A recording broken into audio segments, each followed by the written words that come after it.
It's the most wonderful time of the year. It's time for part one of my Christmas home tour.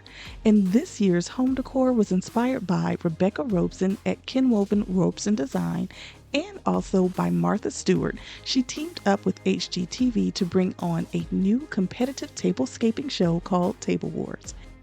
So in today's video, I'm going to show you how I decorated my open floor plan dining room and home office using some of the great tips from Rebecca Robeson and from HGTV Table Wars.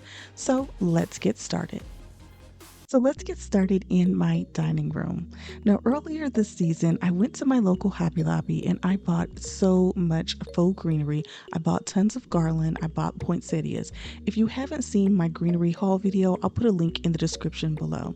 But after I had purchased all of those things from my local Hobby Lobby, Rebecca Robeson had literally put out her how to decorate with Garland video, and I was so grateful because it was right on time for me. So after watching how she decorated her garland and how she customized it, it really inspired me to kind of do more than just put the garland up there. Now, I'm still a beginner, so probably next year I'm going to add more to mine, but I think I'm off to a good start.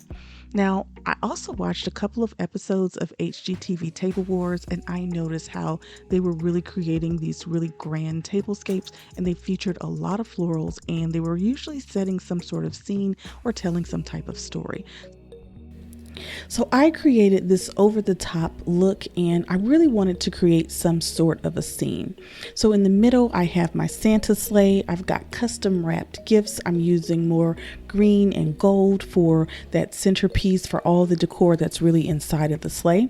Now I've got my Santa that I just found at my local HomeGoods, and he's standing right next to his sleigh like he's about to load up with the gifts that are on his back. Now, one of the reasons why I selected this particular Santa is because he's wearing a suit that is both gold and silver, so it kind of has like a champagne or more of a pewter type hue to it, and it's a really good versatile crossover piece that's going to pair well if I was doing a silver Christmas or a gold Christmas. So that's one of the reasons why I really selected this Santa, and I thought he was a great size and scale for the table. Now, for a tablescape, I typically would not do something as whimsical as to put a Santa Claus on my table, but I just decided to really go all out because I saw what they've done on Table Wars, and they're just like really thinking outside the box. So for me, I'm trying to take that nice leap. Now, of course, if you have Santa in his sleigh, you need to have a reindeer. I happened to find this silver reindeer last year. I thought it was really gorgeous, but I only found one of them. And I love the fact that he's kind of in that sitting position. So he's like waiting for Santa to kind of load up the sleigh.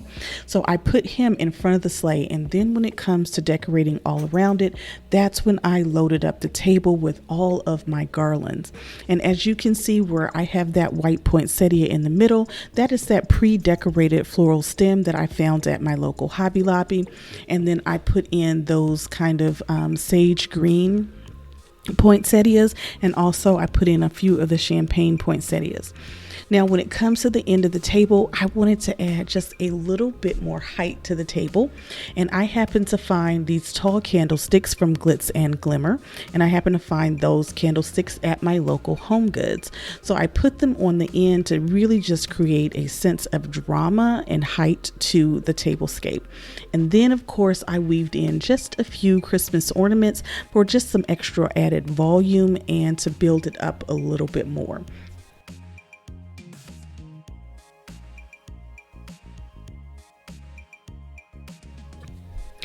Now, because I did such an aggressive and over-the-top and glamorous centerpiece, you would think that I would have toned it down when it comes to the actual place settings.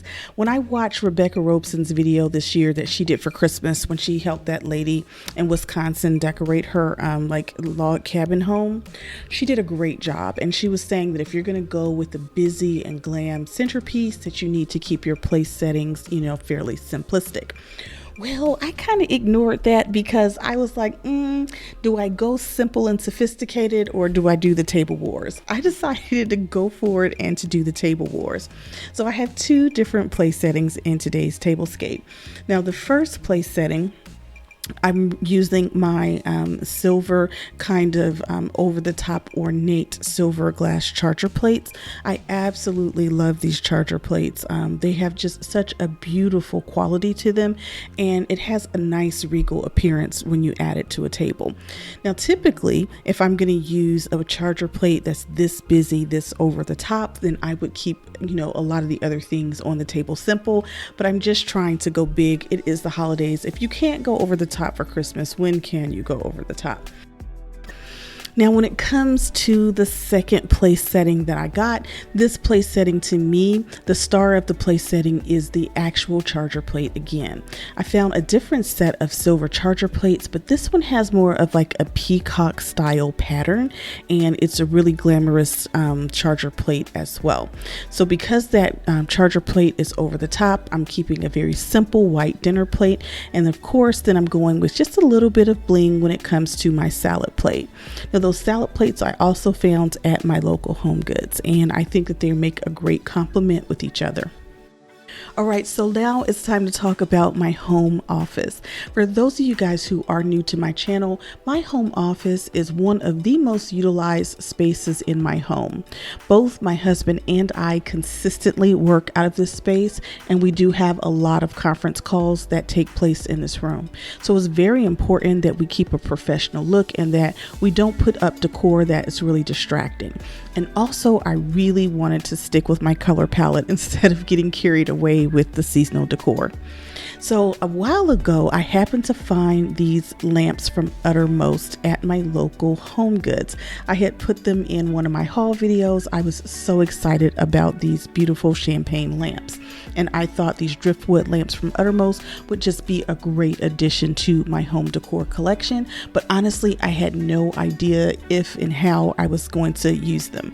So when I found those deep champagne poinsettias at my local Hobby Lobby, I was like, oh my goodness, they look so good next to the lampshades for these Uttermost lamps. And I just knew that this was going to be the best way to really work my color palette into my holiday decor. And instead of just throwing the Christmas decor in here, now because we have a soothing and consistent color palette, it looks a little bit more intentional, like Christmas wasn't just an afterthought. So I'm loving how my home decor has turned out so far. And honestly, I just don't know where I would be if it weren't for great resources that are out there. That's how I learn and grow. I love watching Rebecca Robeson's channel, her Kinwoven Robeson Design. She gives so many great tips here on YouTube. And HGTV's Table Wars is a new series, but I'm learning a lot from that as well and picking up a lot of tips so I can level up each and every day. So if you haven't seen last year's Christmas home tour, I'll put a link to that in the description box below, just so you can see how much I have grown over the years and how much more I still have to go. So I'm Danielle, the Domestic Scientist. If you enjoyed today's video, be sure to like, comment, and subscribe, and I will see you guys in the next video.